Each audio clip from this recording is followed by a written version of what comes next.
ஆக்ராவின் சுல்தானுக்கு ஆமீர் ராஜாவின் வணக்கங்கள். தாங்களுக்கும் எனது வணக்கம்.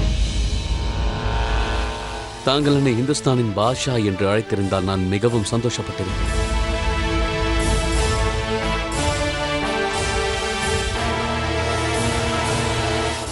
சுத்தே கான் என்னிடம் கூறினார், தாங்கள் என்னிடம் ஏதோ முக்கியமான விஷயம் பேச வேண்டுமாமே. ஆம், போர் ஒப்பந்தம் என்பது ஒரு முறைதான் போடுவார்கள். மாதந்தோறும் அது மாறிக்கொண்டிருக்காது.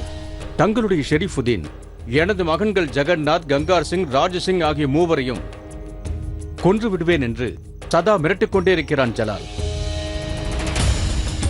தாங்கள் கேட்க வருவது என்ன? நான் என்ன கேட்க வருகிறேன் என்றால், இதை பற்றி பிறகு கூட பேசிக்கொள்ளலாம். நான் என்ன கூற வருகிறேன் என்றால், தாங்கள் வெகு தூரத்தில் இருந்து இங்கு வந்துள்ளீர்கள். தாங்கள் என்ன எடுத்துக்கொள்கிறீர்கள்? பானம், இனிப்பு ஏதாவது எடுத்துக்கொள்கிறீர்களா? தாங்கள் மரியாதை நிமித்தமாக கேட்டதை நான் ஏற்றுக்கொண்டதாக தாங்கள் பாவித்துக் கொள்ளலாம். யுத்தத்தில் வென்ற பிறகு ஒப்பந்தம் செய்யும் விதமாக சொத்துக்களை மட்டுமே கேட்பது வழக்கம். ஆனால் அதற்கும் ஒரு எல்லை உண்டு. நீங்கள் கேட்ட அனைத்தையும் நாங்கள் ஒப்புக்கொண்டோம். அதனால் எனது மகன்களையும் சேனைகளையும் தாங்கள் விடுவிக்க வேண்டும். இப்பொழுது தெளிவாக ஒன்று கூறுகிறேன் கேளுங்கள். ஆமீரில் நீங்கள் வாழும் காலம் வரை ஆமீரின் மீதும் அங்கிருக்கும் மாஸ்திகள் மீதும் அங்கிருக்கும் அனைத்தும் தங்களுக்கே சொந்தம்.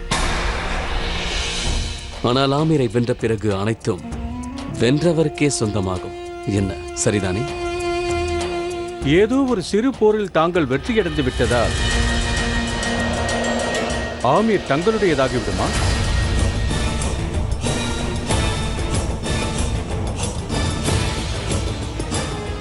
அப்படி என்றால் சரி. முழு போர் புரிந்து பார்த்து விடலாம். ஆமீரை முழுவதுமாக என் வசமாக்கிக் கொள்கிறேன். பிறகு தங்களுக்கு எந்த சங்கடமும் இருக்காதல்லவா?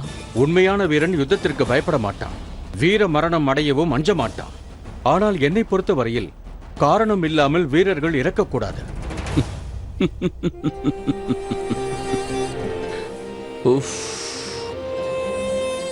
அப்படி என்றால் தாங்கள் ஆமீருக்கு கப்பம் கட்டவும் இஷ்டப்படவில்லை. அவ்வாறே இறுதியாக ஒரு பெரிய போர் புரியவும் தயாராக இல்லை அல்லவா?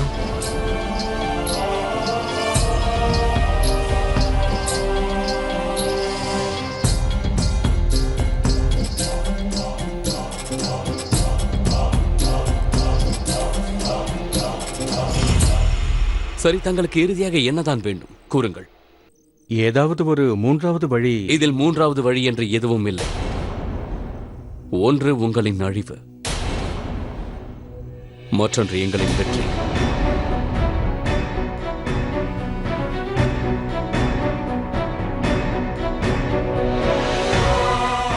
இடையூறுக்கு மன்னிக்க வேண்டும் ஹுசூர். என்னை பொறுத்தவரையில் மூன்றாவது மார்க்கம் ஒன்று இருப்பதாக தோன்றுகிறது. யாம் அதை கூறலாமா? அதன் மூலம் ஆமீரின் கௌரவமும் காக்கப்படும், முகலாயர்களின் பெருமையும் காக்கப்படும். சரி, கூறுங்கள். ஒருவேளை தங்களுக்கு இடையில் உறவு ஏற்பட்டால் ஹுசூர், அனைத்தும் சரியாகிவிடும். அப்படியென்றால்? அப்படியென்றால் ராஜா அவர்களே, தங்களின் மூத்த மகள் ஜோதாவின் நிக்கா ஷஹன்ஷாவுடன் நடந்தால் போதும்.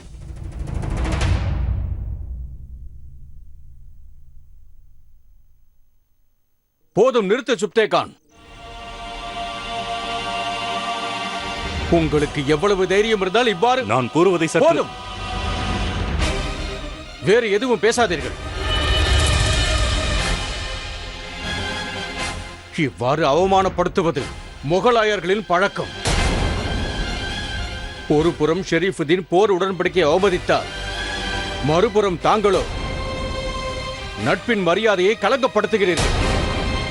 முகலாயர்களுடன் நாங்கள் எந்த சம்பந்தமும் வைத்துக் கொள்ள மாட்டோம். தாங்கள் சரியாகத்தான் கூறுகிறீர்கள். இப்பொழுது உறவுக்கு எந்த அவசியமும் இல்லை. ஆமீர் முழுவதுமாக எனக்கு சொந்தமாகும் பட்சத்தில் அங்கிருக்கும் அனைவரும் எனக்கே சொந்தம். அது அங்கிருக்கும் ராஜகுமாரியாகட்டும், அல்லது தாசியாகட்டும், அனைவரும் எனக்கே சொந்தம். நான் விருப்பப்பட்டால் யாரை வேண்டுமென்றாலும் என் அந்தப்புரத்திற்கு அழைத்து வருவேன். ஹுசூர், தங்களின் அனுமதியோடு பார்மல் அவர்களிடம் தனியாக பேச விரும்புகிறேன். நீங்கள் சரியாகத்தான் கூறினீர்கள். தாங்கள் என் சேவகர்களிடம் பேசுவதுதான் இப்பொழுது மிக சரியானது. ஏனென்றால் ஒரு பாஷாவோடு இன்னொரு பாஷா தான் பேச வேண்டும். நீங்கள் ஒரு மகாராஜா இல்லை என்ற விஷயம் இப்பொழுது தங்களுக்கு புரிந்திருக்கும் என்று நான் நினைக்கிறேன்.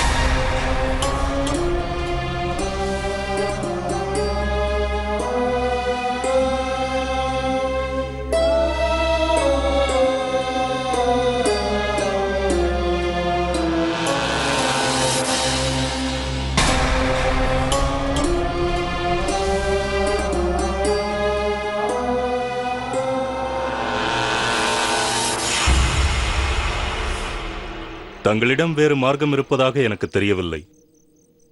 ஒன்று, முகலாயர்களுடன் மீண்டும் யுத்தம் செய்ய வேண்டும், அல்லது தற்பொழுதுள்ள சூழ்நிலைக்கு தாங்கள் தலைவணங்கியாக வேண்டும். போர் புரிய நினைத்தால் ஆமீர் முழுவதுமாக தரைமட்டமாகிவிடும். இரண்டாவது மார்க்கத்திலும் ஆமீர் சிறிது சிறிதாக அதே நிலையைத்தான் அடையும். அதனால்தான் நான் தங்களிடம் மூன்றாவது மார்க்கத்தை கூறினேன். இது மரணத்தை விட மோசமான வழி சுப்தேக்கா. நான் எனது அன்பு மகளை முகலாயர்களுக்கு மாட்டேன். ஆமீர் அழிந்தால் அழிந்து போகட்டும். நான் அவர்கள் ஒப்பந்தத்திற்கு உடன்படிய மாட்டேன். ராஜபுத்திர குடும்பங்களுக்கு மத்தியில் நான் தலை குனிவதா? ஒரு காலம் முடியாது. பலவீனமானவர்களே தலை குனிய வேண்டும். ஆனால் இந்து தேசத்தின் ஷாயின் ஷாவே தங்களின் மாப்பிள்ளையாகிவிட்டால் தங்களை யார் எதிர்க்க முடியும்? முடியாது. அதோடு ஆமீர் இன்னும் சிறப்படையும், ஒப்பற்ற சக்தியோடு விளங்கும். ஜோதாவை பற்றி கூற வேண்டுமென்றால், ஜோதா தற்சமயம் ஒரு சின்ன அரசருடைய ராஜகுமாரி மட்டுமே. இது நடந்தால் முகலாய ராஜ்யத்தின் மகாராணி ஆகிவிடுவார். அதன் பிறகு சரித்திரத்திற்கு நான் என்ன பதில் கூறுவேன்? எனது உயிரை காப்பாற்றிக் கொள்ள முகலாயர்களுக்கு சொந்த மகளை கொடுத்ததாக அல்லவா எழுதுவார்கள்? ஒருமுறை தங்களது மகள் ஜோதா முகலாய சாம்ராஜ்யத்திற்கு மகாராணி ஆகிவிட்டால் பிறகு ஆமீருக்கு சரித்திரத்தில் சிறப்பான இடம் கிடைக்கும். மிக உயர்வாக பேசப்படும். முகலாயர்களுடன் நட்புறவு கொள்வது புனிதமான ஒரு களங்கமில்லாத உறவு. ஷெஹன்ஷாவுடன் நட்புறவு கொள்ள தயாராக இருக்கும் தாங்கள் ஏன் பந்தத்தை உருவாக்க தயங்குகிறீர்கள்? நீ என்ன வேண்டுமானாலும் கூறு சுப்தேகான். நான் ராஜா என்பதை விட ஒரு ராஜபுத்திர வம்சத்தை சார்ந்தவன். நான் ராஜபுத்திர வம்சத்திற்கு களங்கத்தை ஏற்படுத்த மாட்டேன். அம்மா தாயே பவானி, எனக்கு ஏன் இப்படி ஒரு மோசமான நிலை? புது புது பிரச்சனைகள் வந்தால்தான் புது புது தீர்வுகள் கிடைக்கும் ராஜா அவர்களே. ஒரு அரசராக மட்டும் சிந்திக்காமல் ஒரு தந்தையாகவும் சிந்தித்து பாருங்கள். நீங்கள் தீவிரமாக யோசித்தால் தீர்வு தானாக கிடைத்துவிடும்.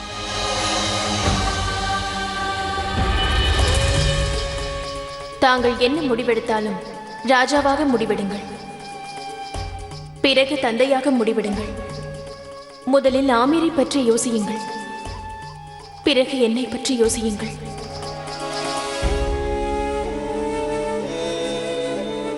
என்னை பொறுத்தவரையில் ஷெஹன்ஷா சரியாகத்தான் கூறியுள்ளார். நிக்காவிற்கெல்லாம் அவசியமில்லை. ஆமீரோ இப்போது தங்களது கையில்.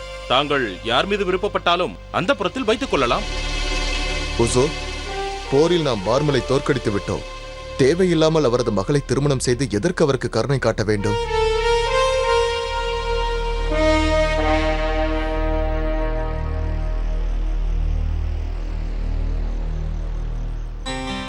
ஹுசூர், நான் பார்மல் அவர்களின் மனதில் உள்ள எண்ணத்தை புரிந்து கொண்டேன். அவர் தங்களிடம் ஏதோ கூற விரும்புகிறார். ஹுசூர், முடிவை எடுக்க வேண்டியது ஷெஹன்ஷா தான், தாங்கள் அல்ல. முதலில் தாங்கள் ஷெஹன்ஷா கூறுவதை கேளுங்கள்.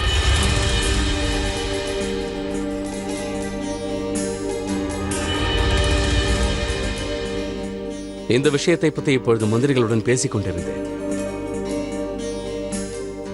நான் இது போன்ற உறவை ஏற்படுத்திக் கொள்வது சரியா தவறா என்ற விவாதம் நடைபெற்றுக் கொண்டிருந்தது. ஆனால் நான் முடிவு செய்துவிட்டேன். ஜோதாவை நிக்கா செய்து கொள்ளும் முடிவு தவறென்று.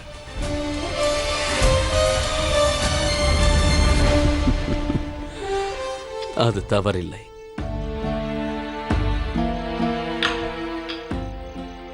இந்த உறவை நான் அங்கீகரிக்கிறேன். தங்களது முடிவென்ன? நானும் அதை ஏற்றுக்கொள்கிறேன். ஆனால் பவானி அம்மாவிற்கு தெரியும், இது பயத்தினால் எடுத்த முடிவல்ல. இது ஆமீரையும் ஆமீரின் பிரஜைகளையும் காப்பாற்றுவதற்காக எடுத்த முடிவு.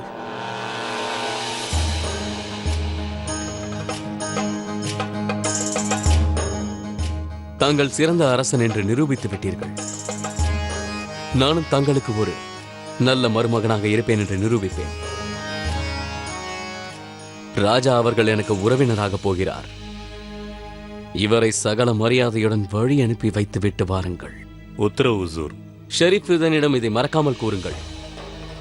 அரச குடும்பத்தை சேர்ந்த அனைவரையும் நான் சந்திக்க வேண்டும் என்று. சரி. ஏனென்றால் நானும் என் வருங்கால உறவினர்களை பார்க்க வேண்டும் அல்லவா? கவலைப்படாதீர்கள் பார்மல் அவர்களே. ஒரு கைதியாக அல்ல, சகல மரியாதைகளுடன் அழைத்து வருவார்கள்.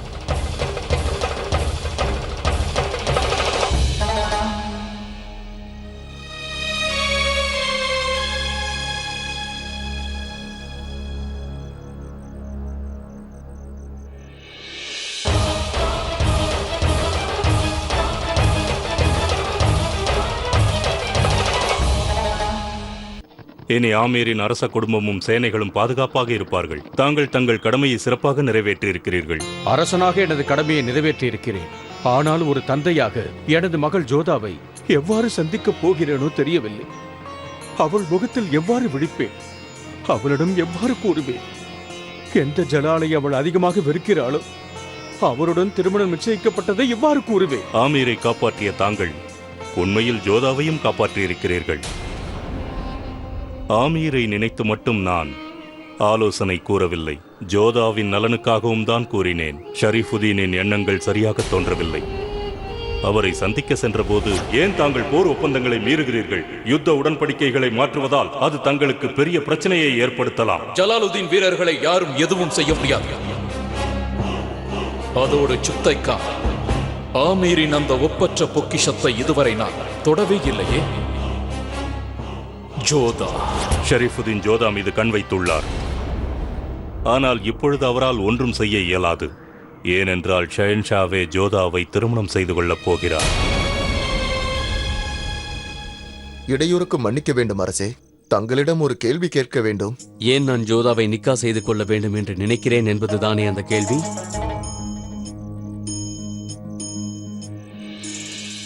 இதற்கு காரணங்கள் 1, 2 அல்ல, நிறைய இருக்கின்றன. முதல் காரணம், நான் ஜோதாவை கட்டாயப்படுத்தி அந்த புறத்தில் வைத்திருந்தால் ராஜபுத்திரர்களின் பார்வையில் நான் இன்னும் கெட்டவனாகி இருப்பேன். பிறகு அந்த இனத்தை சேர்ந்த அனைவரும் என்னை எதிரியாகவே பார்ப்பார்கள். நான் மட்டும் அவளை நிக்கா செய்து கொண்டால் அவர்கள் அனைவரும் என்னை தலையில் தூக்கி வைத்து கொண்டாடுவார்கள். இரண்டாவது காரணம், ஒரு ஷஹன்ஷாவாக என்னுடைய பொறுப்பு என்னவென்றால் என்னுடைய செயல் எப்பொழுதுமே லாபத்தை ஈட்டுத் தர வேண்டும். அந்த ராஜபுத்திரர்களோடு நட்புறவு வைத்துக் கொண்டால் பிறகு நான் நினைத்தது அனைத்தும் சுலபமாக கைகூடும். மூன்றாவது காரணம், அவர்கள் போர் புரிந்து வீர மரணம் அடைய விரும்புவார்கள். இந்த நிக்கா மட்டும் நடந்துவிட்டால்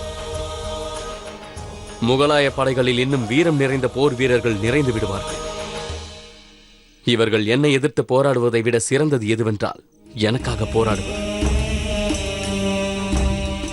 சுபானல்லா, சுபானல்லா. தங்களுக்கு கான்பாவா கற்றுக் கொடுத்த வித்தையில் தாங்கள் நன்றாக தேர்ச்சி பெற்று விட்டீர்கள் அரசே. எங்களுக்கு நம்பிக்கை வந்துவிட்டது. தாங்கள் எவ்வளவோ யோசித்த பிறகுதான் இந்த முடிவை எடுத்திருப்பீர்கள் என்று.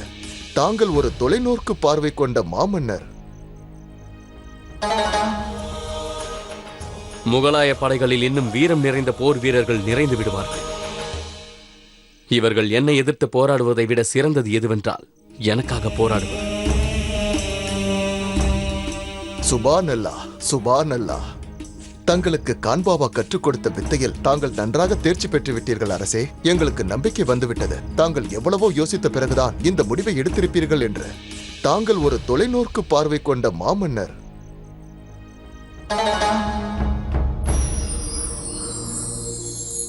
அவர் எங்கே இருக்கிறாரோ? ஏன் இன்னும் திரும்பவில்லை? அவர் யாரை சந்திக்க சென்றாரோ? தாங்கள் கவலைப்படாதீர்கள் அம்மா. தந்தை நமது பிரச்சனைக்கு தீர்வு காணத்தான் சென்றிருக்கிறார். அவர் வந்து விடுவார். சேனாதிபதியிடம் கூறி ஒரு சிறு சேனையை ஏற்பாடு செய்யுங்கள். தந்தையாரை தேடுவதற்கு நானே செல்கிறேன்.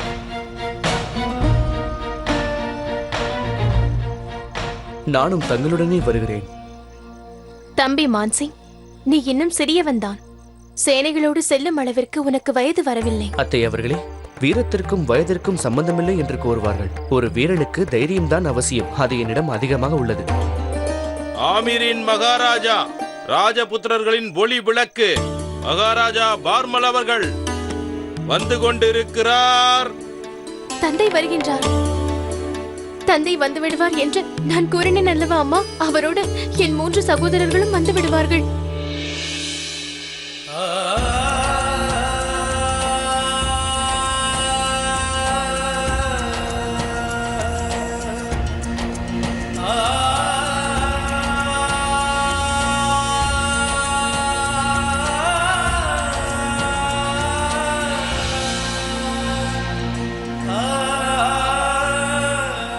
எமக்கு தெரியும் தங்கள் கண்கள் யாரை தேடுகிறது என்று. எனது 3 மகன்களும் பாதுகாப்பாகத்தான் இருக்கிறார்கள். அவர்கள் எங்கே இருக்கிறார்கள்? ஏன் தங்களுடன் வரவில்லை? ஆமீரும் எனது மகன்கள் 3 பாதுகாப்பாக இருக்கிறார்கள். ஆனால் இதெல்லாம் எவ்வாறு நடந்தது? எப்படி நடந்தது? எனது நெருங்கிய நண்பர் சமயோசிதமாக மத்தியஸ்தம் செய்ததால் ஆமீர் காப்பாற்றப்பட்டது. அந்த நண்பர் யார் என்று நாங்கள் தெரிந்து கொள்ளலாமா தந்தையே? அதோடு அவர் தங்களுக்கு வழங்கிய ஆலோசனைதான் என்ன? நான் மிகவும் களைப்பாக உள்ளேன் பகவான் தாஸ். நான் சிறிது நேரம் ஓய்வெடுக்க விரும்புகிறேன். மற்ற விஷயங்கள் அனைத்தையும் பிறகு கூறுகிறேன். ஆனால் எனது சகோதரர்கள் திரும்பி வந்து விடுவார்கள் தாயே, வந்து விடுவார்கள்.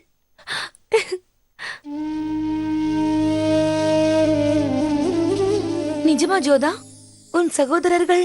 ஆமாம் அண்ணி அவர்களே, எனது சகோதரர்கள் திரும்பி வரப்போகிறார்கள். தந்தை அனைத்தையும் பார்த்துக் கொள்வார் என்று கூறினேன் அல்லவா? ஆனால் ஜோதா, முகலாயர்கள் பணத்தையோ பொருளையோ வாங்கிக் கொள்ளாமல் எதையும் கொடுக்க மாட்டார்களாமே. உன் அண்ணன்களை விடுவிப்பதற்காக நிச்சயம் ஒரு தொகையை உன் தந்தையிடம் வாங்கியிருப்பார்கள். அவர்கள் பணயமாக என்ன விலை கேட்டிருந்தாலும் என் சகோதரர்களையும் ஆமீரையும் விட அது ஒன்றும் பெரியதாக இருக்காது. என் தந்தையை நினைத்து நான் கர்வப்படுகின்றேன். ஆமீரின் பிரஜைகள் அவர் மீது வைத்திருந்த நம்பிக்கையை என் தந்தை அவர்கள் வீணாக்கவில்லை.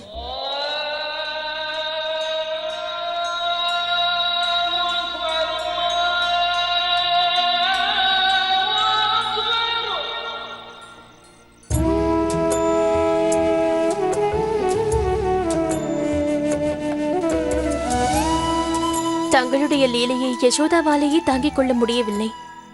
நானோ சாதாரண பெண்தானே. நன்றி கிருஷ்ணா. எப்பொழுதும் உன் கருணையை எங்கள் மீது பொழிந்து கொண்டே இரு. அந்த அல்லாவின் கருணை தங்கள் மீது எப்போதும் இருக்கும் ஷஹின்ஷா. மாற வேண்டிய தருணம் வந்துவிட்டது. இனிமேல் உங்களுடைய புகழ் இந்த ஆக்ராவில் மட்டுமல்ல, இந்தியா முழுவதும் பரவ இருக்கிறது. வீராதி வீரர்களின் சிரசை போன்று ஆமீரின் பிரதிஷ்டை என்றும் கவிழக்கூடாது. ஆமீரை யார் பார்த்தாலும் அவர்களுக்கு பெருமையாகத்தான் தெரிய வேண்டும். இந்துஸ்தான் முழுவதும் என் பார்வை படர்ந்து இருக்கிறது பாபா. நான் எப்போதும் எதற்காகவும் காத்திருப்பதில்லை. எனது விதியை நானே எழுதிக் கொள்வேன். அதேபோல் இந்துஸ்தான் முழுவதும் என் பெயரை பரவச் செய்வேன். நான் இதுவரை செய்த அனைத்தும் என் விருப்பப்படியே செய்தேன். அதேபோல் இதையும். இதுவரை நடந்ததற்கும் நடக்க இருப்பதற்கும் வானத்திற்கும் பூமிக்கும் உள்ள வேறுபாடு உள்ளது. அப்படி என்றால் ஒரு பாட்ஷாவாக இருந்து செய்ய வேண்டியதைத்தான் இவ்வளவு நாளாக நீங்கள் செய்தீர்கள். உலகத்தை ஜெயிப்பது ஒவ்வொரு பாட்ஷாவின் கனவாகும். ஆனால் இனி நடக்க இருப்பது உங்களுடைய வாழ்க்கையின் திசையையே மாற்றப் போகிறது. இனி தாங்கள் எடுத்து வைக்கப் போகின்ற அடி இந்த முகலாய சாம்ராஜ்யத்திற்கே விடிவெள்ளியாக திகழப் போகிறது. அப்பொழுதுதான் தாங்கள் உணர்வீர்கள், தங்களை சுற்றி என்ன நடக்கிறதோ அதற்கு காரணம் தாங்கள் அல்ல, அல்லாவின் அற்புதம் அடங்கியுள்ளது என்பது. அனைத்தும் தங்கள் விருப்பப்படிதான் நடக்கின்றது. ஆனால் நடப்பது அனைத்திற்கும் நாம் தான் காரணம் என்று நினைப்போம். ஆனால் அதற்கு பின்னால் உங்களின் லீலைகளும் விருப்பமும் தான் ஒளிந்திருக்கின்றது.